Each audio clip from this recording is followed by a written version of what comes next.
Le problème numéro 3. Alors, l'énoncé, que nous dit-il? Les élèves ont mesuré le tour de la cour de récréation. La cour a une forme de rectangle. Le grand côté fait 50 mètres et le petit côté fait 22 mètres. Quelle distance mesure tout le tour de la cour? Et là encore, comme pour le problème 1 et comme pour le problème 2, toute la difficulté, c'est de comprendre la situation. Et donc là, on a une fois de plus affaire à une forme géométrique. Cette fois-ci, c'est le rectangle. Alors je commence toujours par dessiner ma forme. Un rectangle, ça ressemble à un carré, sauf que on a un grand côté et un petit côté. Et là, mon rectangle n'est pas fini. Dans un rectangle, le petit côté se retrouve face à l'autre petit côté. Ils sont parallèles. Et là, le grand côté, il a un autre grand côté face à lui. Ils sont eux aussi parallèles. Et c'est important, parce que dans l'énoncé, on nous a donné 2 mesures. Mais en réalité, on va avoir 4 mesures.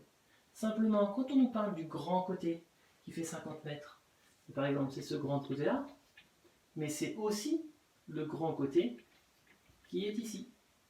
On nous parle également du petit côté qui fait 22 mètres. Donc là encore, c'est ce petit côté, mais c'est aussi ce petit côté-là. Et voilà. Quand on a dessiné ça, déjà, on a fait 80% du travail. Ensuite, on nous dit quelle distance mesure tout le tour de la cour. Donc si je mets un point de départ ici, il faut que je fasse tout le tour de la cour. Vous imaginez, vous êtes en train de préparer le cross. On fait un entraînement et c'est parti pour tout le tour. Et on court, on court, on court, on court, on court, on court, on court, on court, on court, on court, on court, on court, on court, on court, on court, jusqu'au début. Et on nous demande tout ça là, ça fait combien? Eh bien, ça fait ça, et ça, et ça, et ça. Si je le fais sous la forme de mon schéma, j'ai d'abord 50, ce 50 là. J'ai également 22, puis 50, 50 d'abord, puis 22, puis 50, puis 22. Et la question que je me pose, c'est de savoir tout ça,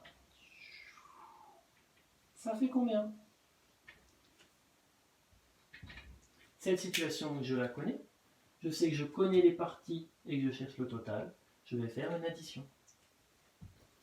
Et cette addition, je ne vais pas l'écrire n'importe comment. Regardez bien. Je ne vais pas écrire 50 plus 22 plus 50 plus 22. Je vais observer les nombres et je vais me dire attends.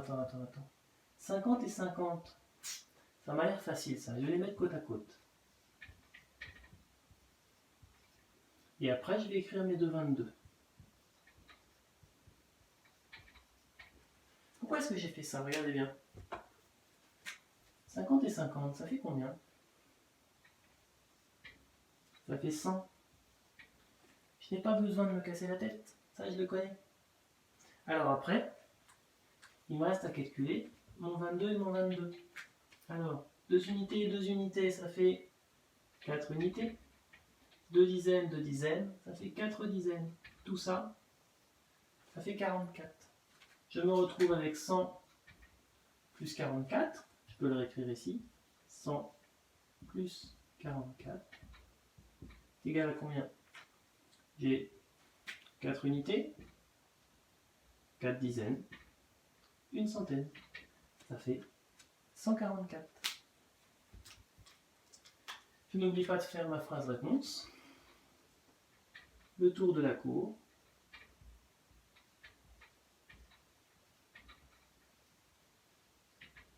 Mesure 144. Et qu'est-ce que j'ai dit dans le problème numéro 2? On note toujours l'unité de mesure. De quoi est-ce qu'on parle?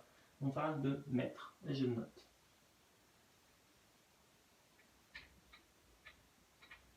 Et voilà. Ça y est, on a fini les problèmes du mardi. À jeudi du coup.